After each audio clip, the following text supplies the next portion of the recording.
Aranızda orgonit seven var mı bilmiyorum ama ben çok seviyorum. Orgonit gördüğünüz gibi. İçinde bakır bir tel var, doğal taşlar var ve çok böyle yapımı da zahmetli bir şey aslında.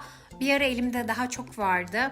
Bir arkadaşım yapıyordu, bana gönderiyordu ve çok da değerli bir şekilde yapıyor gerçekten. Bu el emeği çok önemli. Ve elimde son bir tane kaldı. Almak isteyen varsa alabilir. Çok da güzel. Ve gece yanıyor, fosforlu. Orgoniti araştırabilirsiniz.